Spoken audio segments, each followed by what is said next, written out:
Bonjour à tous, oui, je suis encore toujours là et encore toujours avec un café, même si c'est le deuxième. Et j'ai reçu en fait deux questions très intéressantes de Victoria. Et donc la première question de Victoria était, mais en fait, comment expliquer les mots comme ten dans ten eerste, ter dans ter wereld, hein. Ten eerste, ça veut dire premièrement, hein. Ter wereld, ça veut dire du monde. Et donc, elle m'a posé la question, d'où est-ce que ça vient? Et alors, donc, ceux qui ne sont pas intéressés à connaître un peu l'historique ou l'étymologie des mots en néerlandais, ben, vous zappez, vous skippez. Ce n'est pas une vidéo pour vous, mais j'aimerais quand même expliquer un peu à Victoria comment ça a évolué. Alors, on appelle ça, Victoria, des déclinaisons et en néerlandais, il y a encore des restants de déclinaison. D'accord? Parce qu'en fait, si, je ne sais pas, si vous avez étudié ou le latin ou l'allemand, euh, vous savez qu'il y a des déclinaisons, hein, nominatif, vocatif, accusatif, génitif, datif, ablatif, etc. Donc, les mots changent et souvent, c'est en fait la terminaison du mot qui change selon les déclinaisons. Bon, écoutez, donc en néerlandais, oui, en fait, non, non, je reprends. Donc, en fait, déjà en latin, donc il y a des déclinaisons, mais on ne pense pas qu'en néerlandais, normalement, les déclinaisons, comme l'allemand, viennent probablement de l'indo-européen, mais je ne vais pas aller, je ne vais pas expliquer plus là-dessus parce que ça, c'est vraiment, on va dire, le débat des philologues, mais donc, si vous étudiez l'allemand ou le latin, vous savez que vous devez étudier les déclinaisons. OK. Et ça dépend souvent de la fonction dans la phrase. Par exemple, si on a un COD, ben, normalement, en allemand, on utilise un accusatif. Si on a un COI, normalement, on utilise un datif, etc., etc. Un ablatif, ça c'est avec certaines prépositions. Bref, ce n'est pas important de savoir tout ça. Mais voilà, qu'est-ce qui s'est passé en néerlandais? Ben, en fait, la langue parlée a pris le dessus. Et déjà depuis très longtemps, hein, déjà au Moyen Âge, donc la langue parlée prenait le dessus et quand les gens n'utilisaient plus certaines terminaisons, en fait, ces terminaisons disparaissaient ou ces déclinaisons disparaissaient dans la langue écrite. Le néerlandais et souvent les langues germaniques ont souvent été beaucoup plus vite adaptées à la langue parlée que par exemple les langues romanes. En français, on voit que franchement, pour changer quelque chose dans la langue écrite, il faut une bonne révolution, d'accord? Mais donc pas spécialement en néerlandais. Qu'est-ce qu'on voit? On voit que dans les dialectes, il y a souvent quand même des restants de ces déclinaisons. Les gens l'utilisent encore pardon, dans leur dialecte. D'accord, je peux vous donner quelques exemples où certains éléments de déclinaison existent encore. Par exemple, un génitif exprime le propriétaire de quelque chose. Et donc, la règle en irlandais était quand j'exprime un génitif, le propriétaire, je rajoute un S à la fin du mot. Donc, on peut encore le faire. On peut dire Anna's auto. Ça veut dire la voiture de Anna. En anglais, le génitif, il continue à être utilisé très, très couramment. On met un S à la fin pour dire c'est le propriétaire. Donc, Anna's auto, on peut autant dire en néerlandais de auto van Anna. D'accord? Au lieu d'utiliser un génitif. On a aussi encore un génitif partitif qui continue dans des combinaisons, donc des adjectifs combinés avec it ou needs. Donc, c'est quelque chose de joli. It's moois. Donc, je dois mettre un S à l'adjectif parce que c'est un génitif partitif.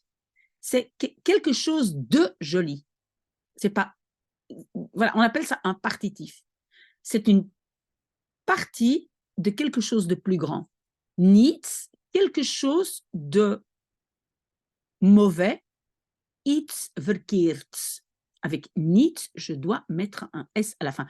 En fait, vous pouvez oublier ça, vous pouvez simplement étudier comme règle it, needs, demande un S à l'adjectif qui suit. D'accord? Donc aujourd'hui, c'est comme ça qu'on l'étudie, ou parfois on l'étudie simplement dans le vocabulaire, comme par exemple des Avonds. Hein? Aujourd'hui, c'est devenu s'avonds. Le DE a disparu et il y a uniquement encore le S avec un accent, donc s'avonds, ça veut dire le soir. C'est aussi un ancien génitif. OK? Alors, on a aussi, par exemple, mais ça devient beaucoup moins courant, par exemple, wiens fiets is dit. Donc, ça veut dire de qui le vélo est-ce? Alors, qu'est-ce qu'on va faire aujourd'hui? Qu'est-ce qu'on va dire? Au lieu de dire wiens fiets is dit, on va dire van wie is deze fiets. D'accord? Et donc, wiens, c'est van wie. Génitif.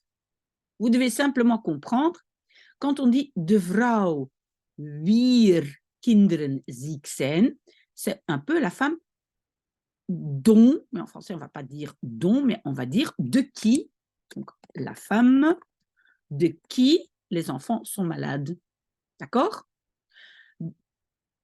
Ah oui, oui, ici. Et alors, les enfants dont les vêtements, de kinderen wier kleren, parce que donc le wir et le wiens, ça dépend aussi si c'est féminin ou masculin. D'accord? Ici, féminin wir. Donc ici, ce qui a marqué, en fait, c'est un instant. Hein? Ici, je dois mettre égal à. Et ici, je dois mettre donc les enfants. Wir kleren, de qui les vêtements, blablabla. Bla, bla, bla, bla. OK? Donc, les enfants, de qui. Voilà. Si vous ne comprenez pas tout à fait, ce n'est pas grave parce que ce sont des formes qu'on n'utilise plus tellement, parfois dans des textes officiels. OK?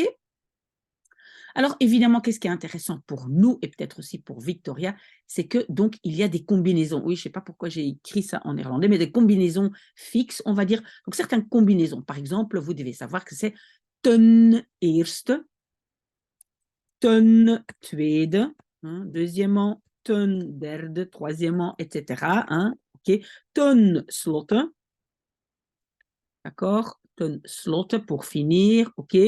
Puis il y en a plein. Je pense que dans la lecture du livre, je pense que c'était l'alchimiste, il y a eu ter wereld, et je pense que c'était le plus sage du monde, donc ter wereld, ça veut dire du monde. Et au lieu de dire van de wereld, on aurait pu dire van de wereld, mais on dit aussi ter wereld. Voilà, c'est une ancienne déclinaison. Alors, ce qu'on voit aussi, par exemple, en néerlandais, on a hen et hun pour dire leur ou eux. Alors, quand c'est un COD, normalement, c'est hen. Pour les autres, c'est hun, mais on mélange les deux aujourd'hui. On ne fait plus la différence. Encore une toute dernière chose, Victoria, c'est que donc en néerlandais, on a des mots masculin, féminin et neutre. Masculin, pardon, c'est de man. Qu'est-ce que je fais là? Féminin, c'est de vrouw. Et neutre, c'est het kind. D'accord? Ok, aujourd'hui, vous, quand vous apprenez le néerlandais, vous pensez qu'il y a het et de. Mais il y a encore masculin, féminin. On ne fait plus la différence dans la langue officielle, mais dans les dialectes, il y a encore une différence. Donc, on va dire une femme, een vrouw, un homme, on va dire ne man, et pas un man, ne man, en dialecte. Quand aussi les adjectifs, quand on veut dire un grand chien, on va dire ne groten hond. Donc, ça veut dire que quand on parle un dialecte, on va connaître la différence et on va aussi savoir si, en faisant référence à quelque chose de masculin, on va dire he ou ze, mais comme j'avais déjà expliqué dans une autre vidéo, comme aujourd'hui on ne connaît plus la différence entre masculin, féminin, sauf évidemment si c'est vraiment homme-femme, mais par exemple table. Est-ce que vous savez que table tafel en néerlandais, c'est féminin masculin? Non. Donc, quand je fais référence à quelque chose qui est féminin masculin, je fais référence et je fais die. Donc, celui-là ou celle-là, die is groot. Celui-là est grand, celle-là est grande. Et quand c'est neutre, je vais faire référence en disant dat. D'accord? Tout ça pour dire, Victoria, en fait, vous pouvez oublier tout ça. Je pense que beaucoup s'apprend dans le vocabulaire. Hein? Donc, ten eerste, ter wereld, etc. Et pour le reste, vous pouvez oublier tout ça et voilà, simplement l'apprendre comme vocabulaire pour les petits restants qui existent encore. Voilà, j'espère, Victoria, que c'est un tout petit peu plus clair. Un très, très bon dimanche, peut-être à tout de suite.